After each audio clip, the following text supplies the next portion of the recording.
Hello? Good afternoon, Booker. Yes. Hey, it's Dave Lawrence, Hawaii Public Radio. How are you doing? I am very good, thank you for asking yourself. Yeah, I'm doing well, thanks.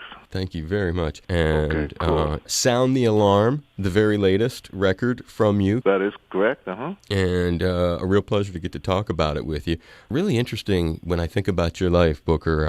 I look at the multi-instrumental nature of you as a child. Which came first and how? The drum and the ukulele were first. I was really small, and I saw a ukulele in a five and dime store downtown Memphis.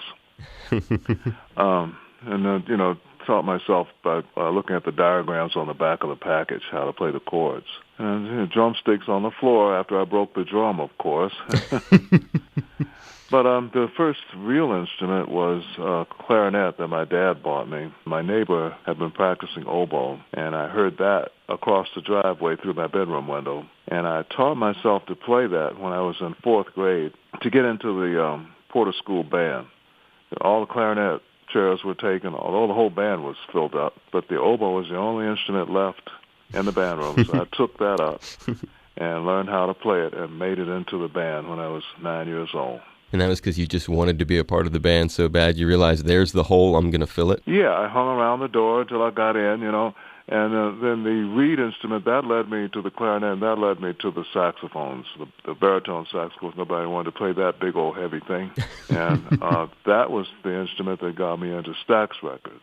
Just dialing back to your first instrument, and I'm sure you can understand why, considering Honolulu is where I am and where you're going to be soon. The ukulele, did it become something that you continued to mess around with or enjoy playing? Oh, I eventually lost the beautiful instruments I had. I had a regular ukulele, and then, of course, as I got older, I had a baritone ukulele, which had a little bit lower sound. Mm-hmm. But I guess it pretty much turned into the guitar, which is the first four strings of the ukulele, and that's what I have now. And that's usually what I play, six-string guitar. But that was the very first one that I held close to me was the ukulele, and of course, where you are is ukulele country. It's a good way of putting it. And certainly, you're not the first cat. I'm trying to think whether it was George Benson, somebody else who it would surprise you. That was one of their first instruments. Oh, really? Yeah, so it does seem like people getting that at the five and dime was not that unusual on the mainland, I guess. Well, the ukulele came from a music store. I had a good one. I had a really good one. It wasn't a five and dime. It was a beautiful instrument. Okay. Good tuning knobs, good wooden knobs, and beautiful wood, and I know it's something I held all my childhood. Oh, I didn't mean to denigrate it with the five and dime. I was just saying people grew. Yeah, that was the drum. That's the drum. The drums are still five and dime. And you were how old when you grabbed the ukulele? Oh man, I was very young, probably 6 years old. 6 years old and gravitating towards an instrument. Another thing that I think is equally strange, attending Booker T. Washington High School. Yeah, my namesake. And a lot of musicians went there. George Duke went there. Maurice White was my schoolmate there, and we played together. He played drums, and I played saxophone together at school sock hops and concerts. Yeah, they had a great tradition of, they had a combo for years, and the combo came to play at Porter Junior High School across the street. And that was really my inspiration to play the saxophone was when I heard the combo come and play. They sounded so good. And it was just a great school to attend. Phineas Newburn went to school there. And William Bell? A lot of jazz. William Bell, yeah, I would see him standing in the lot after school with his girlfriend. Yeah. Maurice White was a buddy of yours and someone you got to play with? Yeah, I carried his first drum set down the street for him. Yeah. Those are some good stories. And at just 16, you mentioned it, but you were playing baritone sax on a Rufus and Carla Thomas song, "'Cause I Love You," Satellite Records, pre-Stax. Yeah, Stax's first release, What led to you doing that at 16? That has to be a real formative experience. Yeah, it was. I was been trying to get through that little door. There was a curtain covering the studio from the. It was a converted movie theater. And I could get as far as the record store up front, but I couldn't get through the door where they were recording the music in the back. And David Porter took me through that door with my baritone sax in hand. That was a fortunate moment for me. Kind of like getting through the door at the class when you were like, well, there's one seat that is open. I'm going to make sure I can get through the door by learning how to play what's required for that seat. Well, David did it for me. He knew I could play the baritone sax. He'd seen me play it at the school concerts, and he knew they needed a baritone sax for Rufus's session. So he came and got me out of my algebra class, 10 o'clock in the morning, which was okay. What a life. Now, where does Willie Mitchell hiring you for sax and then bass fit into this? Similar to David Porter, he was the first guy to let me on stage playing bass. I guess his bass player was sick one night, and they called me, and I used a borrowed bass, and I got up and played a gig with him impromptu, and that's how I met Al Jackson Jr., the drummer. That's how I found out about him, how great a player he was. And it was really hanging around the Satellite record shop that similarly you and, at the time, record clerk Steve Cropper got to know each other. Yeah, it was a business relationship. There was not a lot of personal stuff going on, but he was a very generous clerk. He would let us listen to the records as long as we wanted to, and very often not buying one for, many days at a time. And then explain how you guys turned that into something that it became a partnership. In a way, his good friend from high school was Charles Axton, a saxophone player, and we called him Packy, and his mother owned the shop. And they were listening to the Five Royales out there at the White High School. I think there were only 4 or 5 of them hanging out in the bathroom. And they had a band called the Marquis. And so those are the guys that kind of put the studio together for Packy's uncle. They put up the gunny sacks and tore down the walls and did the work. And when you wrote Green Onions, you're in high school, and by then you're centered on the organ, I imagine. Actually, I had started piano lessons at age maybe 10 or 11, and my piano teacher had a Hammond organ in her dining room. And I was studying classical piano and noticed the instrument in her dining room, and she played some Bach. She played a little bit of a Bach prelude for me. And so I had to get more customers on my paper out because I had to get more lessons. Added the organ lessons to the piano lessons, and that's how I was introduced to the Hammond B3. So you're going to her house for piano lessons, and she's got the organ sitting there, and you say, "What is this?" And she sits down and plays a little Bach for you. It's very, very close. I thought the organ, the Hammond organ was encased in a beautiful walnut cabinet, and I thought it was a china cabinet. But I did notice a girl sitting there with a music book. So that's why I asked her, I was curious, open it up. And then I heard the sound, and it reminded me of a sound that I'd heard up at Stax. The Ray Charles played a Hammond organ. He played a Hammond M3, and a very similar sound. And for a person who's not a musician like you, I play a little drums but wouldn't understand the mechanism. If you can explain, how does that Leslie cabinet function in relation to the B3? It is something that...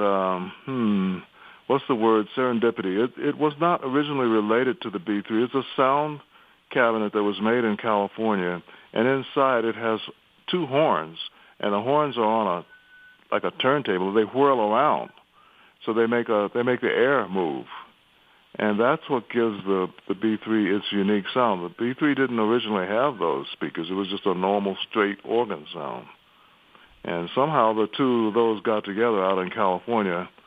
Don Leslie of Leslie Speakers and Lawrence Hammond of Hammond Organ, and they were an unlikely pair, but the musicians just made it come together. And so when you began, you did not have one of those rigged up to the keyboard.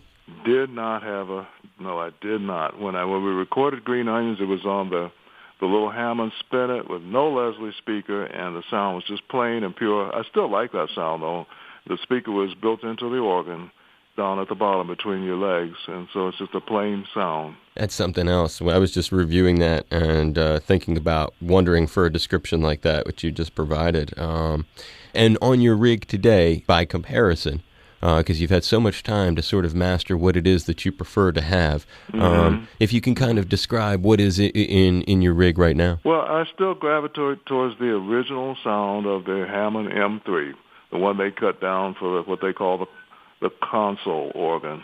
and I still like the straight sound. I use that, but I do have two Leslie speakers on hand to turn on when I want to. I use those in the later years of the MGs on songs like Hip Hugger and Hang 'em High. And so here at my house, I have both. I have the original M3 and I have the new B3 with the Leslie speakers. I like both sounds. So the M3, forgive me if I don't have this right, but the M3 has the speaker built in, and the B3 is made to use with a Leslie. Exactly. Okay, I got it now. And on flashing back, because I was curious about getting to be known as the Stax Records house band. Were you thought of that from the very beginning of your association with them, or was that something that developed? No, I was a kid who was playing around town in the clubs. I was playing on organ in my little organ group, and playing other instruments too, playing bass and guitar or whatever I could get a gig on. So I was just kind of a jack of all trades that they happened to call when they needed, a keyboard player. At the same time as this is sort of happening, if you can explain your pursuit of classical music composition and transposition, and what got you from your time at Indiana University when you were there, if you can share some stories of dividing your time between school and these, what I would say are pretty important weekend gigs in Memphis. Yeah, it was an absolute challenge. And my first year, I took a theory class when I was in 11th and 12th grades in high school in order to pass the jury at Indiana to get into the school. But once I did get in, of course I saved money from the paper route and Stax sessions to pay the tuition. But to keep things going, I drove from Bloomington, Indiana to Memphis, and that was 400 miles. Wow. So I left, as soon as class was over on Friday afternoon and drove to try to make the Friday night session, and then back again on Monday morning to school. So it was a challenge for 4 years until they got a flight from Bloomington to Memphis, which made it a little easier. But, I burned out an engine out of a 1963 Galaxy 500 trying to get back and forth between Indiana and Memphis. Because you just wanted to do those gigs so bad. Yeah. I mean, when you hear it from my point, all I see is just tenacity, conviction, tenacity. It's the distance. It's like driving more than Boston to Philly. And, as an East Coast kid where I grew up, I just see. So I look at it like, wow, you were so driven to get on stage? Yeah, it was a little bit more than that, too. The sessions at Memphis were also paying the tuition at Indiana. Ah, financial. I was making money in Memphis, and, I was learning stuff in Memphis that actually helped my work in Memphis. I was learning stuff in Indiana. I was taking music theory. I was taking composition. I was taking conducting. And so I was able to write their lead sheets for them. I was able to conduct the string sessions and so forth, It's unbelievable, that background and how useful I can see that has been for you throughout your life, connecting with people, being able to master circumstances. There's a lot of tunes that you're associated with. I'm always curious, maybe sometimes when a person is associated with a song and it's gone on to be popularized by others, if it has any kind of feel for them. Born Under a Bad Sign, you and William Bell co-wrote that. Albert King, Cream, Pat Travers, just to name a few. Where's that one in your book of memories? That was an assignment. We got sectioned off as songwriters at Stax once the roster started getting pretty big. When they signed Albert King, and other people were busy. Cropper was busy with Otis Redding, and so William Bell and I were assigned to write the song for Albert King, and we wrote it the day before he came down from East St. Louis, the night before, in my den on Edith Street. Do you like some of those later versions of it too? I do. It introduced me to some of the rock people out in California. Gave me a little notoriety out there. I love Eric that too. Clapton and Ginger Baker and those people came to see me when we would come up to Detroit and places like that. I still really dig that tune. I always loved that guy. Do you know Pat Travers? I just loved his version. Oh, I'm not aware of how to check it out. Yeah, if you something to do, if you're bored, you want to check it out. But I really dig Pat Travers' version of. He's done it a couple different times through the years. But on that Stax note, you were eventually named VP. And yet you were unhappy enough with aspects of that relationship to leave what was a legendary label. And that is probably something that you can look at very differently now, maybe, all these years past. Well, Dave, the Stax that I left was not the same company that I started with. Stax that I left was owned by Paramount Pictures, which was owned by Gulf and Western in New York City, and they were hands-on owners. The country was starting to change. It was starting to big companies, when Wall Street companies, when they started making a lot of money, they started buying other companies, smaller companies that were profitable, and telling them how to run their companies. So by 1968, when I went to California, it wasn't the same little place where we would go in and come up with a little idea and record it, at 11 o'clock. They really wanted a full-scale production going 24 hours a day down there in Memphis, and they were pretty adamant about it. And, your check depended on it. It sounds like it was an uncomfortable situation in a lot of ways. For some people. Some people were comfortable with that. Some of the newer people that came in were more comfortable with the corporate. Don Davis came in as a producer from Detroit. He was used to those sessions on the clock like they had in New York and California. But we were sort of small-town people compared to them. It's not unlike the evolution, Booker, of radio, really, and the Really? Just when you're describing the way that once the corporate environment closed in on radio and the way that formatically things got tighter, the drive, the demand, it was less about the creativity, more about creativity on a larger scale. But it's just an interesting transition point in your life. There's so many different points in your life, and another 70s chapter, Bill Withers, Just As I Am, Ain't No Sunshine, plus you on board, not just as producer and arranger, but you also play quite a bit on the record. Well, that was when the corporate world kind of worked in my favor. The guy that actually sold Stax is the one that called me to tell me to listen to Bill Withers, Clarence Avant, and he was one of the first African American big corporate movers. He sold big companies one to the other, and he ended up with his own record company. And he called up one day and said, I really want you to hear this guy from Inglewood that's building airplane toilets. And he sent Bill out to the ranch, and Bill started singing his songs, and so I just really latched on to him and called musicians and just started recording right away. What was the first thing from him you heard? I think he sang Ain't No Sunshine first thing. That's a powerful song. Willie Nelson's Stardust album, Memories. How'd you guys? That was what? He was your neighbor. You were hanging a little bit, or? Yeah, I had an apartment on the beach in Malibu, and Willie liked to run up and down the beach, and I used to think, well, that guy looks a lot like Willie Nelson. And I finally waved at him. One day he waved back, and he came up, and it was Willie Nelson. And he had been saying that whole time, that guy looks so much like Booker T, but I'm not going to go say nothing. I don't think he saw me. I was up on the upper. My apartment was up on a higher deck, and I could see people running up and down the beach. You still tight with him? I'm sorry? Did you maintain a friendship with Willie? Oh, absolutely, we did. Yeah, we're friends. Yeah, I got a call from him. My son passed away in December, and Willie called to give me his condolences. He lost his son when we were working down in Texas. God bless your boy. Thank you. You're quite welcome. And you've been to his place in Hawaii. He lives on Maui, too.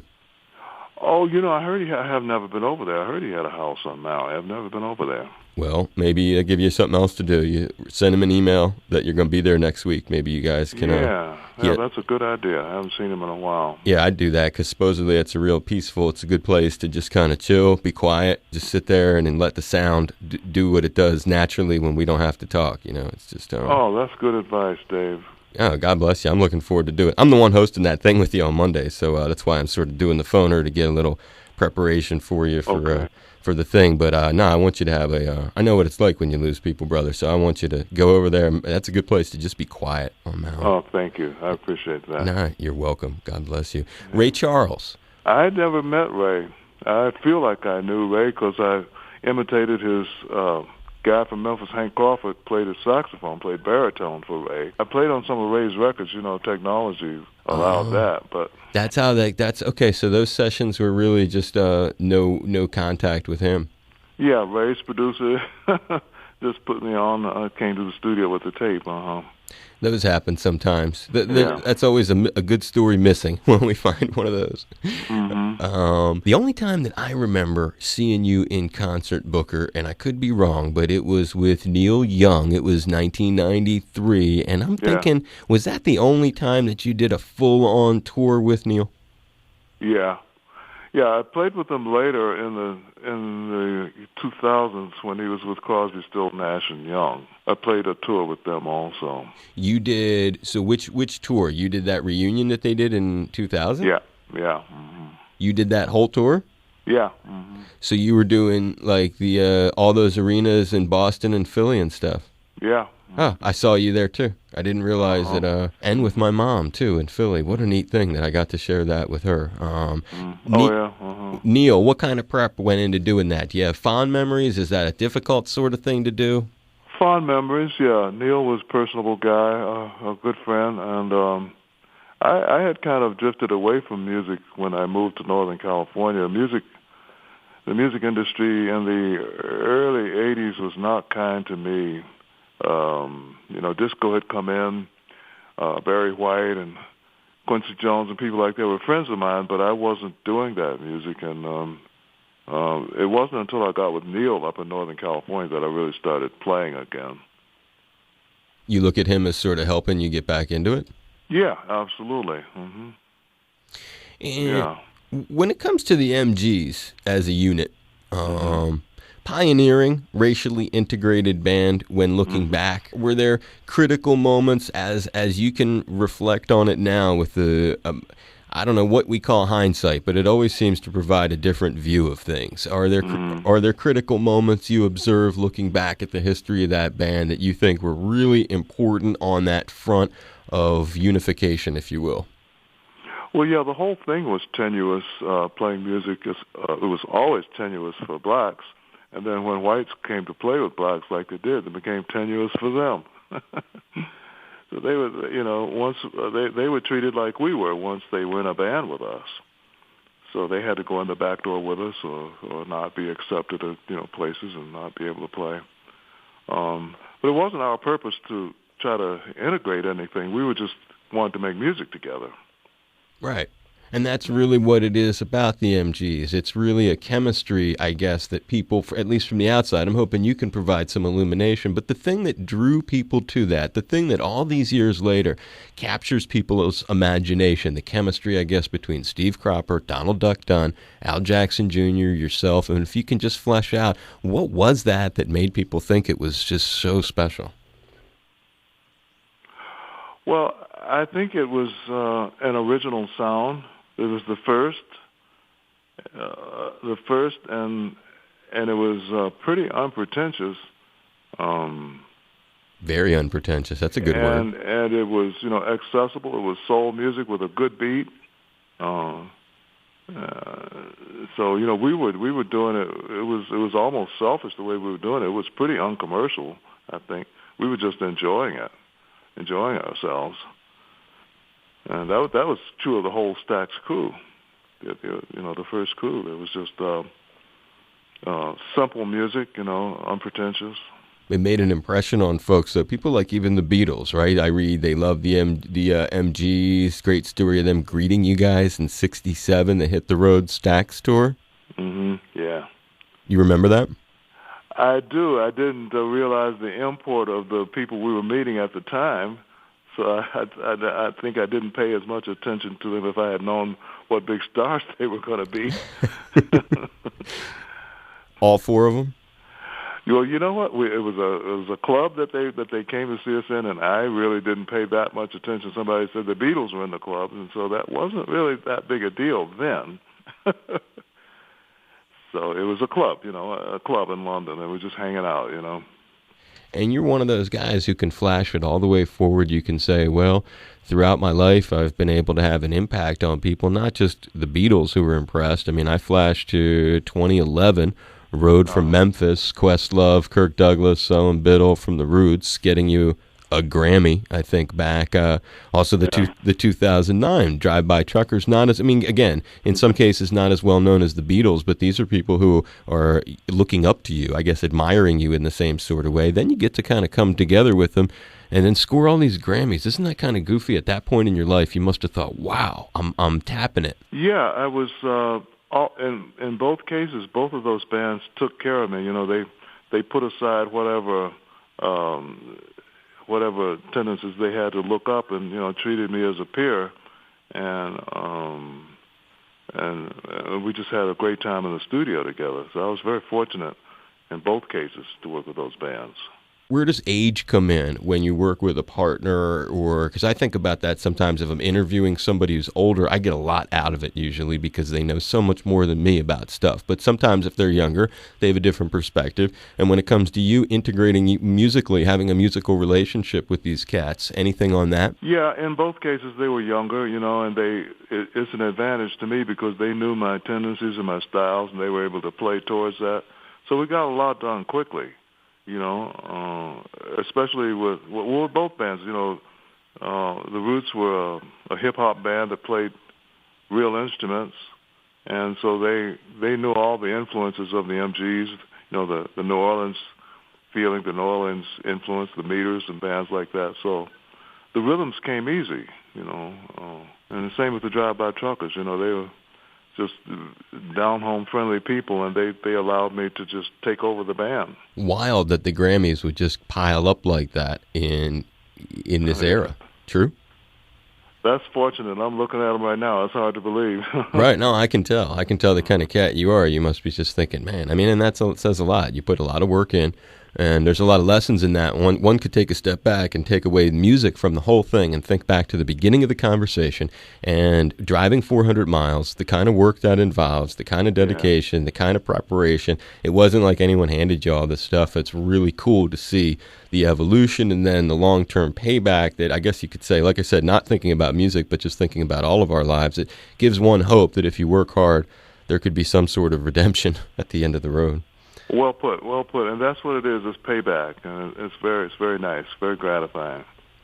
I really enjoy getting to talk with you. I could sit and talk with you all day. I'm very grateful for your time and this thing that we're going to be doing coming up. I don't have any idea how we're going to structure it. I guess we'll have a few minutes beforehand to just figure out what we're going to do. Okay, yeah, we'll just talk again. It seems pretty easy, like you said, and it'll be good to meet you, and we can just hang out a little bit. Yeah, just figure out the order. Did you enjoy these questions? How did I do with asking you stuff? Did I keep you interested? Absolutely. Okay, just making sure that I got it. Yeah, I've enjoyed talking to you. Absolutely. Yeah. Okay, I really like talking to you, man.